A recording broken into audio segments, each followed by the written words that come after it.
देखिए जी, इनका प्रॉब्लम ये रहा है कि एक तो सबसे पहली बात यानी कि डिस्क्लेमर, ठीक है, इनके वालिद साहब के साथ मेरी बहुत यानी अच्छे ताल्लुकात थे जब वो डिप्टी चेयरमैन थे, और मैंने उन्हें हमेशा एक बड़ा अच्छा महज़्ज़ब भी तस्वुर किया है खान साहब को जब भी, और लंदन से पढ़ के आए हैं, बड़े महज़्ज़ब हैं, बड़े खलीक हैं।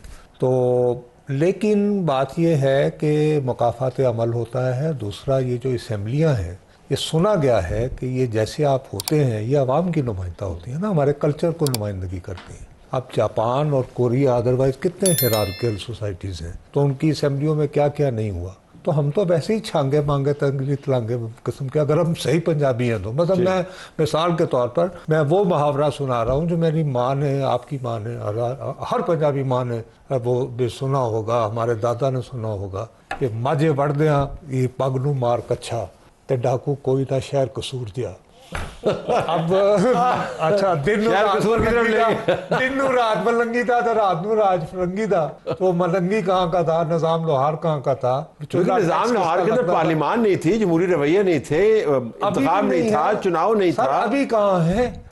ये हमने कहाँ से फैसला कर लिया? देखिए, ये जो बात फरमा रही हैं, देखिए कितनी अच्छी बात है कि पीटीआई की रिप्रेजेंटेटिव एक सेनेटर फरमा रही हैं कि एक खातून वजीर आला एहतराम की मुस्तहक है। ये अपनी ही जमात के लोगों ने जिन्होंने इस तरह किया, ये बड़ी बात है। We really appreciate this fact. ये यानी कि बड़ापन है इनका। ये कह रही हैं, आई टोटली एग्री विथ हर।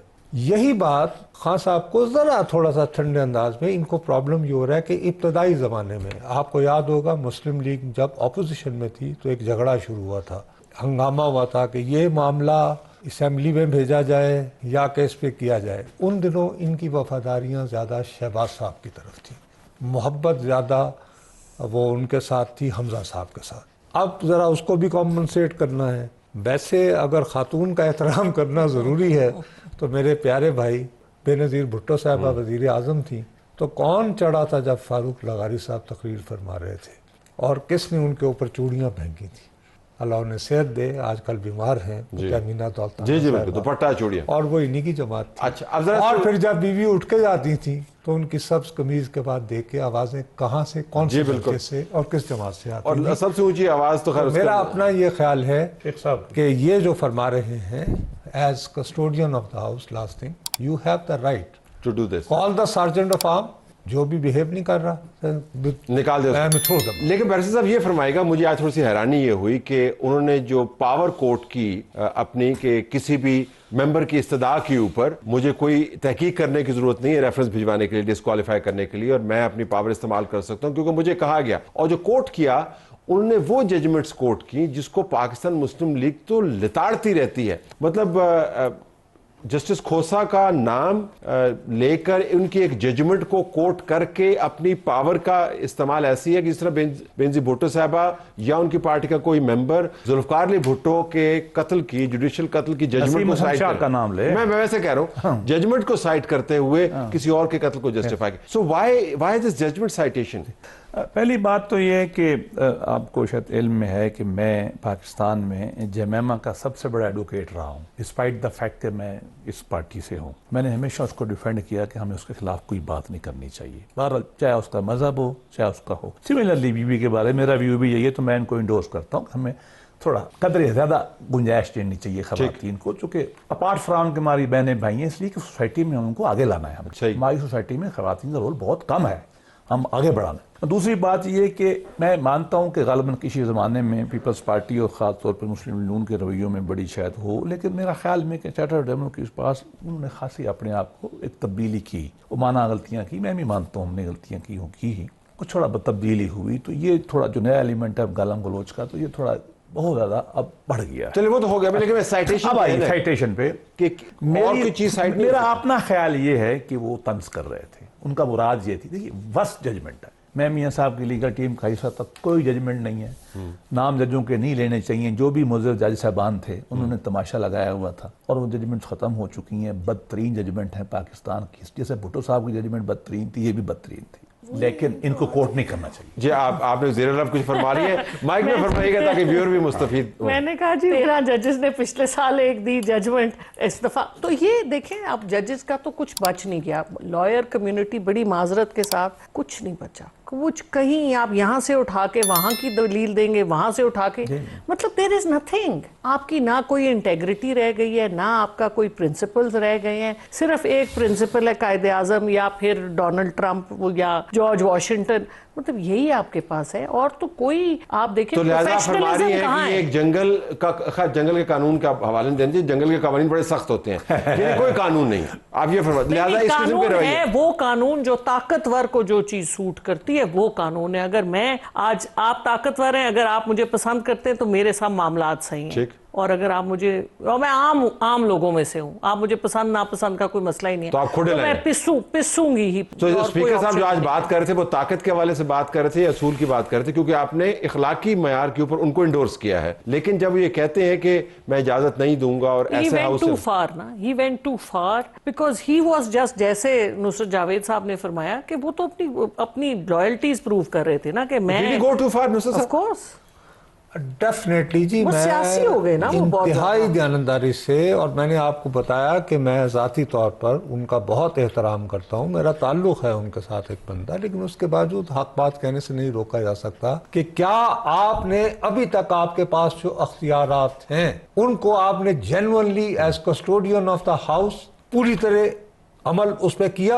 अगर आपने उसको किया होता तो फिर हम कहते कि now you are going a step forward. इज अब एग्जॉस्ट कर लिया आपने सारा कुछ, बस अब तंग आ यार गया। अब ये कुछ ठीक ही नहीं हो रहा ठीक है। अब उसूली तौर पर मेरे और आप जैसे वो ये कहते हैं अब आज अचानक याद आ गया, कहीं अगर ये नहीं होगा तो फिर तीसरी कुव्वत आ जाएगी। भाई उस वक्त भी याद कर लेते, आज ही चलें। अगर अब सब लोगों को याद आ गया है हाइब्रिड निजाम में, वो भी माशाल्लाह जो बड़े फख्र से कहते हैं, तो अभी चंद दिन पहले इन्हीं की जमात के एक इंतहाई सीनियर तरीन रुकन कौमी असम्बली जनाब ख्वाजा आसिफ साहब, उन्होंने कौमी असम्बली के स्पीकर पर माली फहाशी का इल्जाम लगाया है। ये तो ऑन रिकॉर्ड बात है, ट्वीट भी कर दिया उसके ऊपर। तो फिर अपनी जमात का बाकी अपने ही लोगों को अगर आप कह लेते हैं तो आपके दुश्मन तो वैसे ही फिर अगर कर देंगे। कानूनन तो मेरा सिर्फ एक पॉइंट है सर, वो ये है तलत साहब कि आपके पास एक अख्तियार है, you can close my mic, you can go to my के भाई हम वक्फा ले रहे हैं, सस्पेंड कर दें, सॉरी वी कांट